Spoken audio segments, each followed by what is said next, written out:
Hey guys, I'm Jeremy Yoder from Mad Scientist BBQ. Today, I'm going to show you how to make delicious chicken every single time on your Pits and Spits pellet cooker. The beauty of doing chicken is that it's simple and easy. You don't need much and you can still make delicious barbecue in time for lunch or dinner, and you don't have to spend a long time to do it. This is what you're going to need. First, bone-in, skin-on chicken thighs. And we can talk more about why you want that in a minute. But you're going to need that chicken. You're going to need salt and pepper, a 50-50 mix, and then your favorite sauce. Whatever your favorite sauce is, you're going to need some of that on hand when we glaze this at the end. So if you got those ingredients and you got your pellet smoker, you're good to go. The reason we're choosing bone-in, skin-on chicken thighs is very simple: moisture. And let me point this out. Moisture isn't usually the actual presence of water in whatever you're eating. It's the presence of rendered fat. I preach that over and over again because it's very true. Perfect example, you could have a roast that's sitting in water, cooking for a long time, nice and tender, but tastes dry. But if you have great barbecue, it hasn't been sitting in water the whole time, but it tastes nice and moist. The reason is rendered fat. And these chicken thighs have more fat than, say, a chicken breast. Now, we leave the bone in so we don't expose too much surface area so it loses too much fat, and we have the skin on because the fat under the skin will render and provide moisture for the meat. All of those things combine to make this an ideal cut of chicken to barbecue. The reason we're using just salt and pepper is also very simple. It's because we want to have as much of that meat exposed to the smoke as possible. If you use rubs that have a lot of fine particles, it can kind of block off smoke penetration, and just using salt and pepper opens up the most area for smoke to penetrate the meat. And it's especially important on a short cook with something like chicken. So on a long cook, say brisket, you have a long time for smoke to penetrate the meat and get good smoky flavor. With chicken, it's only a short time, so we want to maximize the amount of smoke we can get on there. So let's season these up and get them on the smoker.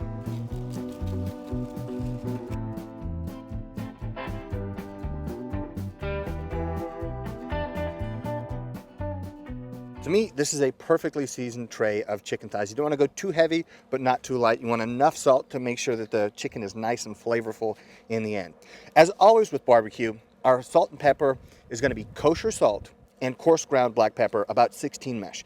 That way they flow evenly, and if you use, say, fine ground black pepper, the pepper's gonna be too potent, it'll be too peppery. If you use, say, table salt, it'll be too salty. We use these because they allow us to see how much of each we're putting on, and you can judge more accurately, and they're about the same size, so they flow evenly.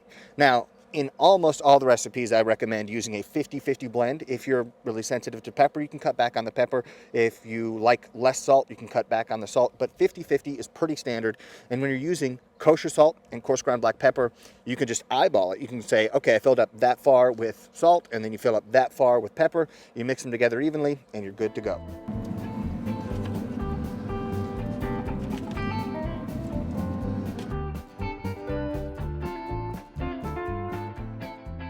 Now, a couple things you need to know about how we put this chicken on the smoker. Number one, we put the chicken skin side down because that is going to be touching the metal, the skin that is, and the metal conducts heat exceptionally well, of course, and that's going to render the fat under the skin and make the skin more likely to be bite through. Also, it's going to be getting the radiant heat from the diffuser plate underneath, and so those two things will combine to render that fat, make crispy skin exactly what you want. Also, we're cooking at 225 right now. We're going to start at a low temperature because we'll let it come up gradually, and we want to make sure that it's evenly cooked. We don't burn the outsides while the inside isn't cooked all the way. We're going to bring it up evenly, and then at the end, in an effort to get that crispy skin that we want and to render fat really well, we're going to knock up the temperature to 300. At that point, we're going to be glazing with sauce, and you're going to have amazing chicken at the end. So, in summation, start at 225. When you're almost done and you're ready to glaze, we're going to use 300 degrees and a light coating of sauce. So at the time that the glaze sets, the chicken will be done and it's perfect. You can bring it off and let it cool down for just a little bit, and then you're ready to eat it. Now, we've been cruising along at 225 and the chicken has reached an internal temperature of 150. So it's not quite done, but it's close. So at this point, we're going to take whatever your favorite sauce is. We're going to glaze the meat side of the chicken because we don't want to add moisture to the skin and soften it back up and make it rubbery. So we're just going to glaze the meat side, and when the glaze sets, that'll be right at the time the chicken is done. We're looking for 165 degrees internal. Then we pull them off, and then we have beautiful glaze on one side, crispy skin on the other, and hopefully moist and smoky chicken in between.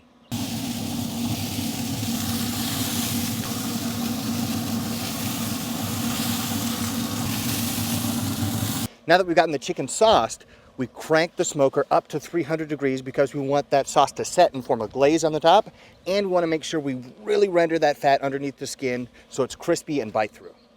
The internal temperature has reached 165 degrees, the skin on the bottom is crispy, and the sauce on the top has glazed. It's time to pull these guys off. I'm going to put them in an aluminum foil tray and then let them rest for about 10 minutes, and then we're going to take our first bite and see how they taste.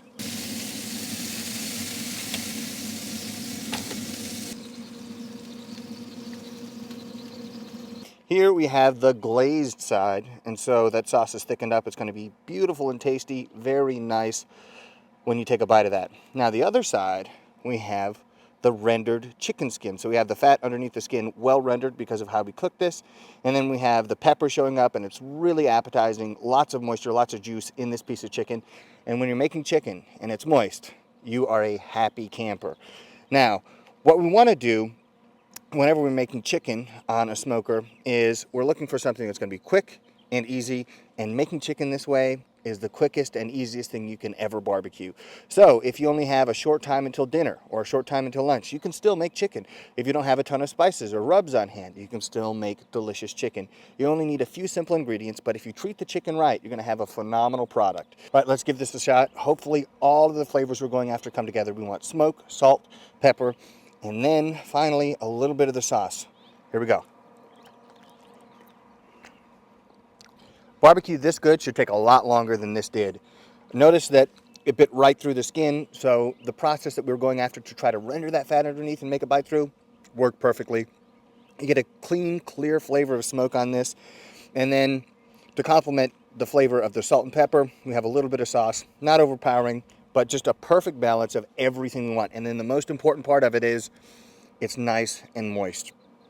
I've eaten so much dry chicken in my life that I have vowed never to eat dry chicken again, and making it this way, I won't have to. If you want to make something that's delicious and super easy, make chicken just like this on your Pits and Spits pellet cooker, and you'll be satisfied every single time.